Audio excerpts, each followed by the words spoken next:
Hi friends, ఈ story ఒక వేశ్య ముగ్గురు యువ సన్యాసులకు సంబంధించినది. ఒక గ్రామంలో ఉండే ఒక వేశ్యను ముగ్గురు యువ సన్యాసులు ఎలా కలుస్తారు, కలిసాక అసలు ఏం జరిగిందనేది ఇప్పుడు తెలుసుకుందాం. 35 నుండి 40 సంవత్సరాల మధ్య ఉన్న ముగ్గురు సన్యాసులు సత్యాన్వేషణ కొరకు దేశ పర్యటన చేస్తున్నారు.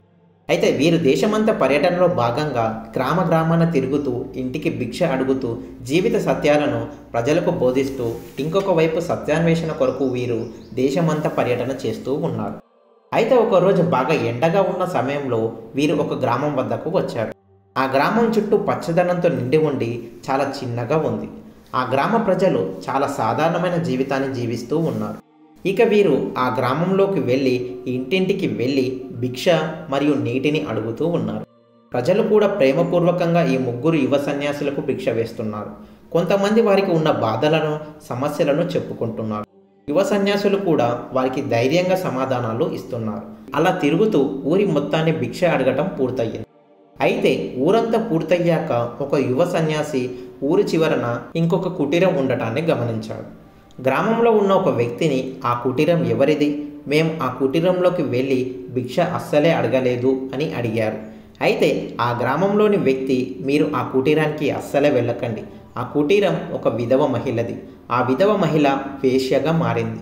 ఆమె చాలా అందంగా ఉంటుంది. రాత్రిపూట పురుషులు ఆమె వద్దకు వస్తూ ఉంటారు అని అన్నాడు. ఇక ఆ గ్రామంలో ఉన్న వ్యక్తి చెప్పిన మాట విని ఆ ముగ్గురు సన్యాసులు ఒకరినొకరు చూసుకున్నారు. ఇక ఆ గ్రామంలోని వ్యక్తికి ఆ ముగ్గురిలో ఒకరు, సరే మేము ఆ ఇంటికి వెళ్ళము అని చెప్పి కొద్దిగా ముందుకు కదిలారు. అయితే ఆ గ్రామస్తుడికి వెళ్ళమని చెప్పటం అయితే చెప్పారు, కానీ వారికి మాత్రం ఆ ఇంటికి వెళ్ళాలని ఉంది. వీరు లోపల ఆమె ఎంత అందంగా ఉంటుందా అని అనుకుంటున్నారు. చివరికి వీరి ముగ్గురు ఈ వేశ్య మహిళను ఎలాగైనా చూడాలని కలవాలని అనుకున్నారు. మెల్లమెల్లగా ఆ కుటీరం ముందుకు వెళ్ళి తలుపు తట్టి భిక్షాందేహి అని అడిగిన 2వ నిమిషం తలుపు తెరిచి ఒక మహిళ భిక్ష వేయడానికి వచ్చింది. ఆమె అత్యంత సౌందర్యంతో, చూడగానే ఆమె వశమయ్యే అందంతో ఉంది. ఈమె అందాన్ని చూసి ఒక్కసారిగా ఆ ముగ్గురు సన్యాసులు మంత్రముగ్ధులైపోయారు. ఆ వేశ్య మహిళ పొడవాటి వెంట్రుకలతో, చక్రాల లాంటి కళ్ళతో, చాలా ఆకర్షణీయమైన ముఖంతో చాలా అందంగా ఉంది.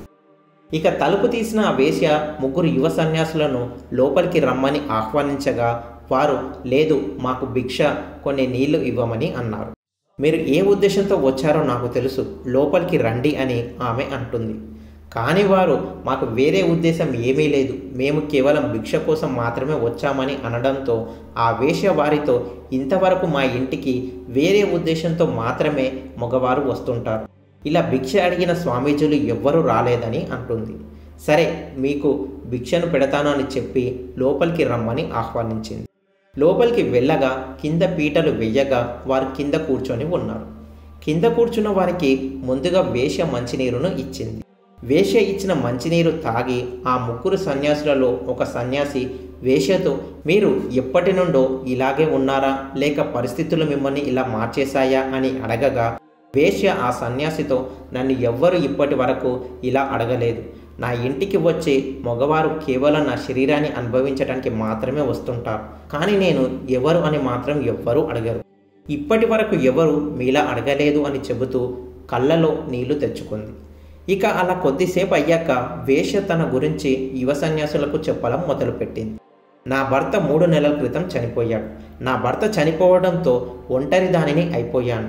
ఎటువంటి వ్యవసాయం లేదు, ఏ పని లేదు. ఏదైనా పని కోసం కొందరి మగవారి దగ్గరికి వెళ్తే వారు పని ఇప్పిస్తామని చెప్పి నా శరీరాన్ని వాడుకునేవారు. అలా నా దగ్గరకు నా శరీరాన్ని చూసి చాలామంది పురుషులు రావటం మొదలుపెట్టారు. ఇలా అయినా డబ్బు వస్తుందని చెప్పి నేను ఇలాగే ఉండటం మొదలుపెట్టాను. నేను చేస్తున్నది తప్పు పనా చెప్పండి అని అనడంతో ఒక్కసారిగా వారు బిగ్గరగా ఊపిరి పీల్చుకున్నారు. కడుపు నిండటం కోసం ఏ మంచి అవకాశం లేనప్పుడు ఏ పని చేయడానికైనా సిద్ధపడతాడు. ఎవరు ఏది ఇచ్చినా ఇవ్వకపోయినా సమాజంలో ఎవ్వరూ ఏది ఉచితంగా ఇవ్వరు కదా. అందుకే నేను నా శరీరాన్ని ఇస్తున్నానని వారు నాకు డబ్బులు ఇస్తున్నారు. ఇలా నా జీవనం నడుస్తుంది అంటూ ముగ్గురు యువ సన్యాసులతో వేశ్య చెప్పుకొచ్చింది. వేశ్య మాటలు విన్న ఆ ముగ్గురు సన్యాసులలో ఒక అనుభవజ్ఞుడైన సన్యాసి, ఈయన పేరు దేవర్షి. మాత, నువ్వు చేసేది చాలా తప్పుడు పని, బ్రతకడానికి ఇంకా చాలా మార్గాలు ఉన్నాయని అనడంతో వేశ్య ఆ సన్యాసితో, మరి నాకు సమాజం ఎటువంటి దారి చూపించలేదు. నా భర్త చనిపోయినప్పుడు నేను ఎంతో మందిని బ్రతకటానికి ఏదైనా దారి చూపించమని అడిగినా నాకు ఎవ్వరూ దారి చూపించలేదు.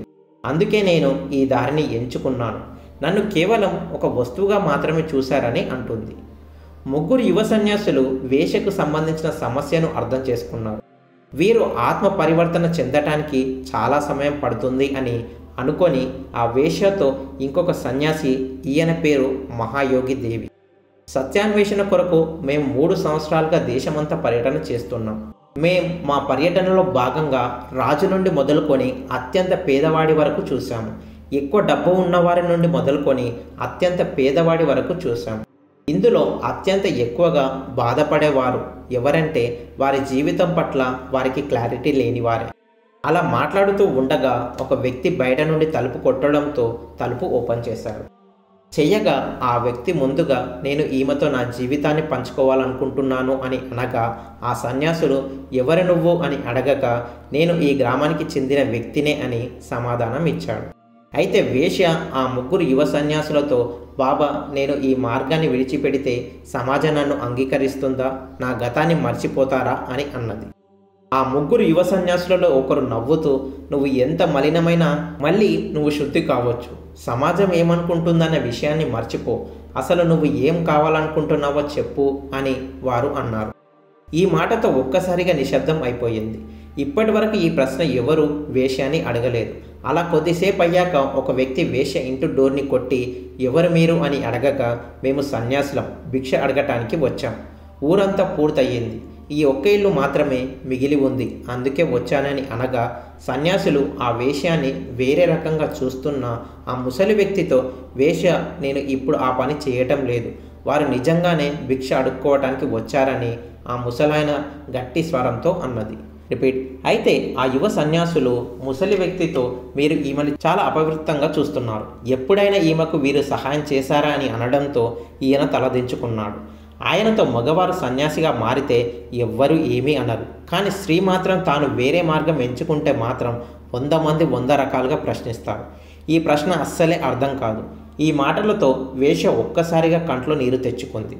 వేశ్య యువ సన్యాసులతో, బాబా, నన్ను మొట్టమొదటిగా మనిషిగా చూసిన వారు మీరే, ఇంతకంటే ముందు ఎవ్వరు నన్ను మనిషిగా చూడలేదు అని అంటుంది. నేను వీటన్నిటి నుండి విముక్తి పొందాలనుకుంటున్నాను, ఏం చేయాలో చెప్పండి అని అన్నది.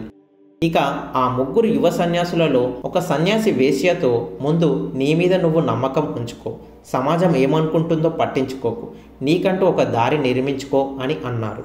దీంతో ఆ వేశ్య వారి పాదాలకు నమస్కరించి, నేను ఈ రోజు నుండి నా మునుపటి జీవితాన్ని జీవించాలనుకుంటున్నాను, నన్ను ఆశీర్వదించండి అని అనడంతో వారు ఆశీర్వదించారు. ఆ ముగ్గురు యువ సన్యాసులు ఊరి వారితో, ఈ మహిళ తన జీవితాన్ని మార్చుకోవాలనుకుంటుంది, మీరు తాను కొత్త జీవితాన్ని జీవించేందుకు సహకరిస్తారా అని అనగా, అందరూ ఒకరి ముఖాలు ఒకరు చూసుకుంటారు.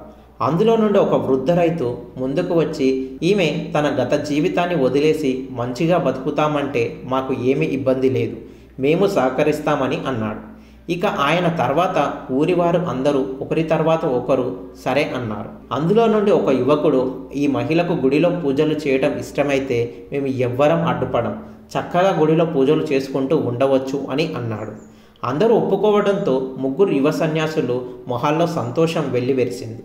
వారు ఆ మహిళను ఆశీర్వదించి, మీ జీవితాన్ని పరివర్తన ఇప్పుడే ప్రారంభమైంది, ఎప్పుడు సత్యానికి కట్టుబడి ఉండు, సత్య మార్గం ఎప్పుడు కఠినమైనదే, ఎంత కఠినమైన సమయాల్లోనూ ఎప్పుడు విధికి తలవంచకు, అన్నిటినీ ధైర్యంగా ఎదుర్కోమని అన్నారు. ఇక గ్రామస్తులందరినీ ఆశీర్వదించి ఆ ముగ్గురు సన్యాసులు గ్రామం విడిచి వెళ్ళిపోయారు. ఈ మహిళ రోజు గుడిలో పూజలు చేసుకుంటూ కొత్త జీవితాన్ని జీవిస్తుంది. ఊరి వారందరూ కూడా ఈమెను చాలా గౌరవంగా చూడటం మొదలుపెట్టారు. ఇది ఇవాల్టి స్టోరీ. మరో ఇంట్రెస్టింగ్ స్టోరీతో మళ్ళీ కలుద్దాం.